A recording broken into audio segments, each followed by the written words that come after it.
السلام علیکم ناظرین، ڈاکٹر دانش ریل فوکس کے ساتھ حاضر ہے۔ پاکستان کی تاریخ میں جوڈیشری کا جو کردار رہا ہے وہ کہیں تو بہت شاندار ہے اور کہیں بہت ہی غیر ذمہ دار اور بد کردار ہے، اس لیے کہ ایسے ایسے فیصلے سپریم کورٹ نے کیے ہیں۔ اللہ تعالیٰ نے اپنے اختیار کے بعد اگر سب سے زیادہ کسی کو طاقت دی ہے تو وہ قاضی کو دی ہے، خلیفہ سے بھی زیادہ طاقت ہے، قاضی کو طاقت دی ہے، یعنی سپریم کورٹ کو۔ پاکستان کسی کی زندگی اور موت کا فیصلہ سپریم کورٹ کر سکتا ہے، یہ عدالتیں کر سکتی ہیں، قاضی کر سکتا ہے۔ تو پاکستان کی تاریخ بھری پڑی ہے سپریم کورٹ میں، عدلیہ کے تو بہت ہے لیکن میں سپریم کورٹ میں آ رہا ہوں، جو سب سے ہائیسٹ عدالت ہے۔ اس میں ایسے فیصلے بھی ہوئے ہیں جس میں ہم شرمسار ہیں، اور ایسے فیصلے بھی ہوئے ہیں جس پہ ہم سرخرو ہیں۔ اور ظاہر ہے سپریم کورٹ کے ججز اور بینچز نے جو فیصلے دیے ہیں، کہیں تو ایسے فیصلے ہیں جو آئین اور قانون کی رسپیکٹ و عزت بڑھی ہے، اور کہیں ایسے فیصلے ہیں جہاں آئین اور قانون کو دھنسا دیا گیا ہے۔ بہت ساری چیزوں میں ہم نہیں جائیں گے۔ ماضی اگر 1947 سے لے کر اگر آج تک 76 سال میں پاکستان کی تباہی کا اصل ذمہ دار تو عدالت میں بیٹھے ہوئے ججز ہیں، ان کے فیصلے، دو رائے نہیں ہے، کیونکہ آپ کے پاس سب سے زیادہ اختیار ہے۔ جس کے پاس سب سے زیادہ اختیار ہے اس کے پاس سب سے زیادہ ذمہ داری ہے، اور اس کے اوپر سب سے بڑی ذمہ داری ہے، تو پھر اگر نااہلیت ہے تو پھر وہ ذمہ دار ہے۔ ماضی میں بے شمار فیصلے ہیں، لیکن ابھی پچھلے دنوں کئی ایسے فیصلے ہوئے جسٹس ثاقب نثار کے آنے کے بعد باضابطہ ایک پورا پاکستان کی جوڈیشری کی تباہی ہے، اور جسٹس عطا بندیال تک تباہی ہوتی رہی، لیکن اللہ نے پھر جوڈیشری کو جسٹس قاضی فائز عیسیٰ کے صورت میں ایک بہترین جج دیا ہے، جس پر تمام لوگوں کو اعتبار ہے، سب سے زیادہ پاکستان کی عوام کو اعتبار ہے کہ یہ جج جو ہے وہ انصاف کریں گے، اور یہ نظر بھی آنا چاہیے انصاف، اور ہوا بھی ایسے۔ آتے ہی انہوں نے کچھ ایسے ایشوز کے اوپر، حالانکہ ان کے بڑے شدید اختلافات نظر آئے، جسٹس بندیال نے ایسے حالات پیدا کیے جس پہ سپریم کورٹ ڈیوائیڈ نظر آئی، اور ایک ہم خیال ججز کا پورا پینل جسٹس عطا بندیال کے ساتھ تھا، اور جس قاضی فائز عیسیٰ کو کونے میں اٹھا کے پھینک دیا تھا، اور باقی سینئر ججز کی بھی اہمیت زائل ہو چکی تھی۔ ایسے موقع پہ جب قاضی فائز عیسیٰ چیف جسٹس آتے ہیں تو پھر وہ تمام ججز کو یہ دیکھے بغیر کہ ان کے مخالفین ہیں یا ان کے حمایتی ہیں یا میرٹ پہ نہیں میرٹ میں، فی الحال سپریم کورٹ کو یکجا کیا۔ اور عطا بندیال جس سے حکومت اور 11 سیاسی جماعتیں اور بار کونسلز اور بار ایسوسیشن اور تمام وکلا تنظیمیں ریکویسٹ کرتی رہیں کہ فل کورٹ بنائیے اس اہم ترین فیصلے پہ، لیکن انہوں نے نہیں بتایا۔ انہوں نے اپنے مطلب کے ججز رکھے اور اپنے مطلب کے فیصلے ٹھوسے گئے۔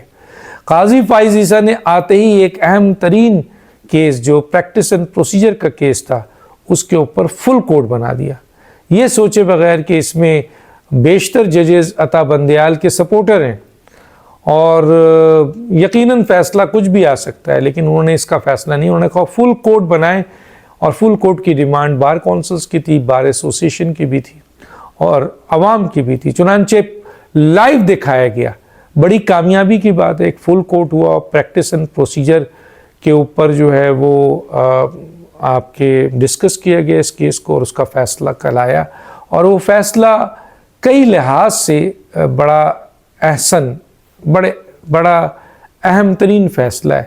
دیکھیں پریکٹس اینڈ پروسیجر میں نے ان درخواستوں کو مسترد کر دیا جو یہ قانون بنا تھا۔ یہ قانون جب بنایا گیا تو اس کے خلاف اپلیکیشنز آ چکی تھیں، پٹیشن آ گئی تھی، تو چنانچہ اس کو فل کورٹ میں سنا گیا، اور فل کورٹ میں اکثریت سے، یعنی 15 ججز ہیں، تو 10-5 سے یہ فیصلہ کیا گیا کہ پارلیمنٹ نے جو یہ قانون بنایا پریکٹس اینڈ پروسیجر، اس قانون کے خلاف اپلیکیشن مسترد کی جاتی ہے۔ چنانچہ اس قانون کی بہت ساری اہم شقوں کو ایکسیپٹ کیا گیا۔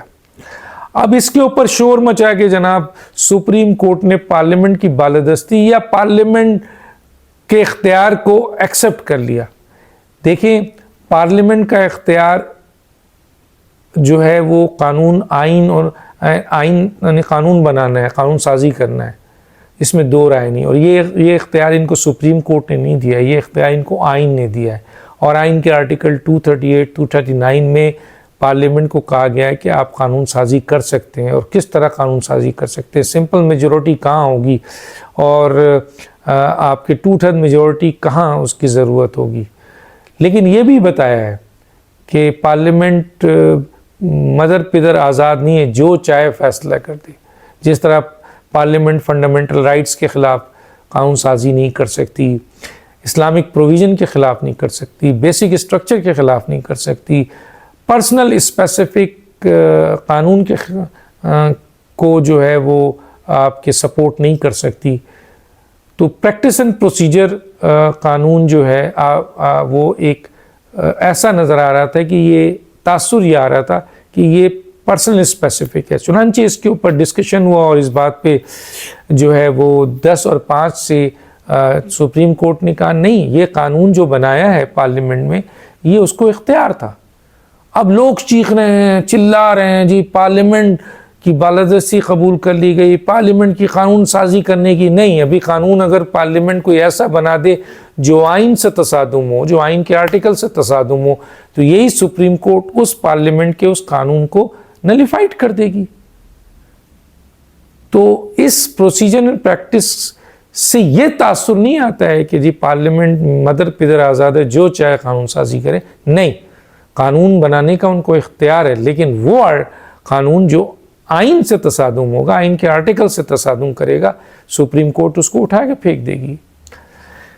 دوسرا امپورٹنٹ کام جو اس میں یہ ہوا اس پریکٹس اینڈ پروسیجر میں، ایک تو یہ کہ جناب اس درخواستوں کو رد کیا گیا، پارلیمنٹ کے اس قانون کو ایکسیپٹ کیا گیا. اور اس قانون میں 184(3) کی جو پٹیشن تھی جس میں آپ کے اپیل کا جو حق تھا وہ برقرار رکھا گیا. لیکن اس میں ایک اور بڑا فیصلہ ہوا ہے اور مختلف آپ کو اعداد ہے. کہیں جج جو ہے 5-10 ہیں تو کہیں 6-8 ہیں، کہیں 9-7 ہیں. اس طرح سے فیصلے آئے ہیں مختلف چیزوں میں. مثلا جو یہ تھا فیصلہ کہ کیا پٹیشن کی جو اپیل ہے وہ ریٹروسپیکٹیو ایفیکٹ برقرار رکھی جائے، یعنی جو پہلے فیصلے ہو چکے ہیں ان کو بھی اپیل کا حق دیا جائے. تو اکثریت نے پارلیمنٹ فل کورٹ کی اکثریت نے اس بات کو ایکسیپٹ کیا کہ نہیں، یہ ریٹروسپیکٹیو نہیں ہوگا، یہ آپ کے جو آگے کا ہوگا، یعنی امیجیٹ ایفیکٹ، یعنی آج سے جو شروع ہوگا اس کے اوپر لاگو ہوگا. چنانچہ ماضی کے جتنے بھی فیصلے تھے 184(3) کے پٹیشن کے، وہ اپیل کا حق نہیں رکھتے. تو چنانچہ اس کے اوپر کہا جاتا ہے میاں نواز شریف اگر یہ کہہ دیتے کہ رکھتے ہیں تو پھر تو پٹیشن داخل ہوتی اور سپریم کورٹ سنتی. لیکن سپریم کورٹ نے پاناما کیس کے حوالے سے بھی جو فیصلہ اور جتنے بھی فیصلے ہوئے ہیں ماضی میں اس پر نہیں سنی جا سکتی، اپیل برقرار نہیں ہے. تو یہ دوسرا اہم فیصلہ تھا کہ ماضی کے فیصلوں کے اوپر یہ 184(3) کی اپیل برقرار نہیں ہے، باقی آج سے شروع ہونے والے جو بھی کیسز ہوں گے اس پہ برقرار ہے. تیسرا جو امپورٹنٹ کام ہوا یہ کہ جی چیف جسٹس نے اپنا اختیار چھوڑا. وہ کس طرح چھوڑا کہ انہوں نے اس پریکٹس اینڈ پروسیجر کو فل کورٹ میں ڈال دیا.